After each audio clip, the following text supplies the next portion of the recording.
Bismillahirrahmanirrahim. Assalamualaikum warahmatullahi wabarakatuh. Hari ini kita akan belajar mengenai asal-usul dan kondisi alam bangsa Arab pra-Islam atau bangsa Arab sebelum Islam datang. Kenapa sih kita harus mempelajari tentang bahasa Arab? Padahal kita kan tinggal di Indonesia.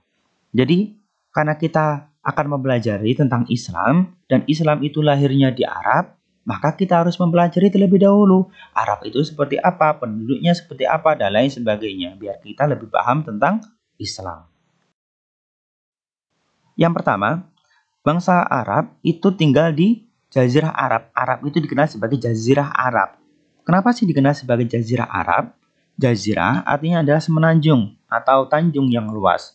Tanjung itu adalah daratan yang menjorok ke lautan. Itu namanya tanjung. Dan kalau luas, maka disebut sebagai semenanjung.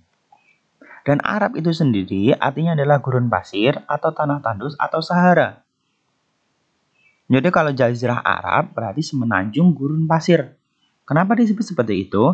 Karena hampir 70% atau bahkan lebih dari 70% wilayah dari Arab itu sendiri adalah berupa gurun pasir. Jarang tanah yang subur. Kemudian, untuk Arab itu sendiri terletak di benua Asia bagian timur tengah. Kalau Indonesia itu ada di Asia tapi bagian tenggara. Sedangkan untuk Arab ada di Asia tapi bagian timur tengah. Sebelahnya Afrika. Dan untuk batas wilayah dari Jazirah Arab, itu sebelah utara adalah Yordania, Israel, Irak, Palestina, Syam, atau Syria. Kemudian untuk di bagian timur itu adalah Teluk Persia dan Teluk Oman. Bagian selatan yaitu Samudra Hindia dan di bagian barat adalah Laut Merah. Seperti ini.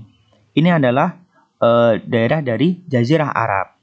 Jadi bersebelahan dengan Mesir. Mesir itu ada di Afrika. Jadi batasnya cuma sampai Israel itu. Ini adalah penampakannya. Jadi kalau yang tadi, batas sebelah utara ada beberapa negara seperti Irak, Kuwait, Yordan, dan Israel. Di sebelah barat, di sebelah timur itu ada Teluk Oman, Teluk Persia. Dan sebelah selatan adalah laut atau Samudra Hindia. Ada Samudra Hindia. Sedangkan untuk di bagian barat itu adalah Laut Merah. Jadi ya luasnya seperti ini. Mereka disebut sebagai semenanjung ya gara-gara di sebelah kanan, kiri, selatan itu semua berupa laut. Gitu. Selanjutnya yaitu penduduk atau masyarakat Arab. Seperti di Indonesia, memiliki beberapa suku. Kalau Indonesia kan banyak sukunya, sedangkan di Arab itu ada 3 suku utama.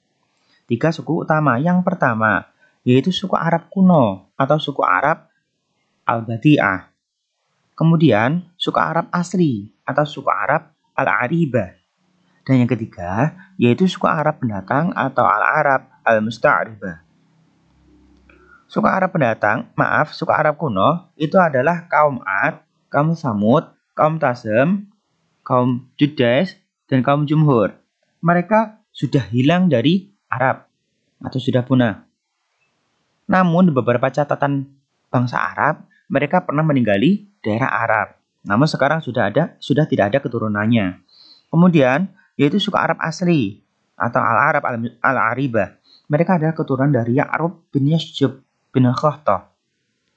Mereka adalah penduduk asli di daerah Arab. Kalau sekarang mereka tinggal di daerah selatan, bagian Yaman. Yaitu yang ketiga suku Arab pendatang atau Al-Arab Al-Musta'ribah.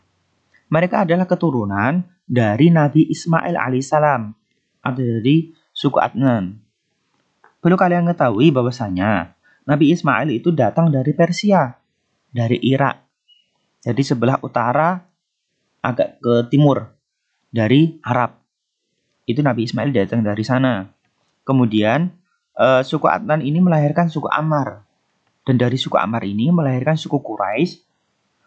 Suku Quraisy adalah suku yang terpandang di daerah Arab. Suku yang terpandang atau suku yang kalau kita katakan mulia lah. Gitu. Kemudian dari suku Quraisy ini melahirkan Bani Hashim. Bani Hashim adalah keluarga Hashim yang menjaga Ka'bah. Itu adalah Bani Hashim. Dan dari Bani Hashim inilah Nabi Muhammad Sallallahu Alaihi Wasallam lahir. Jadi Nabi Muhammad masih termasuk cucu dari Nabi Ismail bin Ibrahim alaihissalam. Gitu. Selanjutnya yaitu kondisi alam di daerah Jazirah Arab. Tadi sudah saya katakan bahwasanya hampir 70% atau bahkan lebih itu wilayah Arab berupa padang pasir. Ya gini ini penampilannya. Beda sama Indonesia. Kalau misal kalian lihat kanan kiri kalian itu masih hijau, sedangkan kalau di daerah Arab warnanya coklat semua. Jadi tanaman itu sangat jarang. Bahkan ada di beberapa wilayah itu bahkan tidak ada sumber mata air. Jadi ya berupa pasir atau debu semua. Jarang ada tanaman hijau. Kalau tadi karena banyaknya gurun, sekarang kita bagi gurunnya ada 4. Yang pertama adalah gurun An-Nafud atau kita kenal sebagai gurun Sahara Langit atau Sahara Langit, gurun langit gitu. Itu di bagian utara. Di sini oase dan mata air sangat jarang, maka sering kabut debu. Bahkan akan terjadi badai pasir karena oase dan mata air sangat jarang. Oase itu adalah sumber mata air yang membentuk seperti danau. Dan di sana dikenal sebagai oase karena letaknya di tengah gurun pasir. Kemudian ada gurun Rub al-Khali, itu di bagian selatan. Di sini tanahnya keras dan tandus serta terdapat pasir bergelombang.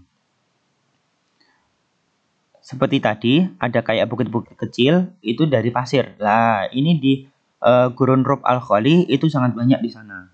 Kemudian, gurun Arabia. Gurun Arabia itu ada di bagian barat. Di sini, penghubung perdagangan antara Yaman dan Suriah. Jadi Yaman di sebelah selatan Arab dan Suriah itu ada di sebelah utara. Dan ini melewati gurun Arabia ini. Dan Mekah serta Madinah itu terdapat di dalam gurun Arabia ini. Yang terakhir yaitu gurun Harod, itu di bagian timur. Di sini berisi tanah liat yang berbatu hitam seperti terbakar. Setelah tadi kita membagi gurun pasir, sekarang kita akan membagi wilayahnya, wilayah yang ada di Arab. Di Arab itu ada 5 wilayah. Yang pertama yaitu Yaman. Yaman itu berasal dari kata yum, yang artinya berkah. Itu di daerah selatan. Daerah Yaman itu tanahnya masih subur dan banyak turun hujan. Seperti yang saya katakan tadi, gurun pasir yang ada di Arab itu hampir 70%. Hampir 70% atau bahkan lebih dari 70% wilayah dari Arab itu sendiri. Namun tidak semua wilayahnya itu berupa gurun pasir. Masih ada beberapa daerah yang subur gitu. Dan kebetulan untuk yang Yaman ini tanahnya sangat subur, banyak turun hujan karena Allah memberikan keberkahan ke daerah Yaman ini. Kemudian Tihamah atau berasal dari kata atiham yang artinya sangat panas dan berangin tenang atau kita kenal sebagai al-ghur. Ini di daerah barat, Ini mulai dari Yambu sampai Najran di Yaman. Jadi sebelah barat. Kemudian Hijaz itu di daerah timur agak sedikit ke tengah. Jadi sebelahnya Tihamah. Kalau Tihamah sebelah untuk yang Hijaz ini bagian barat tapi agak ke tengah, bukan bagian timur, tapi bagian barat agak ke tengah. Ini di sebelahnya Tihamah tapi agak ke kanan, agak ke timur dikit. Sebagian besar lembah di celah-celah pegunungan. Terdapat kota Taif, Yastrib atau Madinah, dan Mekah. Jadi Mekah dan Madinah itu letaknya di Hijaz. Kemudian terdapat sumur Zam-Zam atau peninggalan Nabi Ismail alaihissalam. Jadi sumur Zam-Zam yang biasanya pulang haji itu dibawa pulang sebagai oleh-oleh, ini sumurnya ada di Hijaz, di daerah Arab, sebelah Hijaz. Kemudian untuk wilayah selanjutnya, yaitu Al-Arud. Al-Arud itu ada di bagian timur. Itu padang pasir yang sangat luas dan tandus. Terdiri dari Yamamah, Oman, dan Bahrain. Jadi di sebelahnya laut, di Teluk Oman sama Teluk Persia. Itu ada Yamamah, Oman, dan Bahrain. Ini Al-Arud. Kemudian ada Najd. Najd itu ada di daerah tengah. Di tengah Arab itu namanya Najd. Itu dataran tinggi dari selatan hingga ke utara sampai Irak. Jadi terbentang dari selatan sampai ke utara. Luas untuk wilayah dari Najd. Dan kira-kira penampakannya seperti ini ya. Kalau yang tadi kan udah tahu ya bentuknya. Bentuk dari Arab itu seperti itu. Kemudian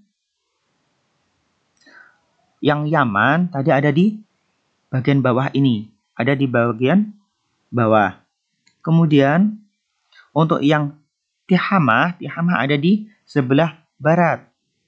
Di sebelahnya Laut Merah. Kemudian Hijaz itu ada di sebelahnya Tihamah, tetapi agak ke tengah dikit. Itu Hijaz. Yasrib sama Mekah ada di sana. Kemudian ini Al-Arud. Dari Yamamah, Bahrain, Oman, gitu. Dan yang terakhir adalah Najd. Najd ada di tengah sampai ke utara. Mungkin hanya ini saja yang dapat saya sampaikan. Untuk materi selanjutnya kita akan sampaikan untuk di video yang berikutnya. Mohon maaf bila ada kurang lebihnya. Mohon maaf. Akhirul qali, wassalamualaikum warahmatullahi wabarakatuh.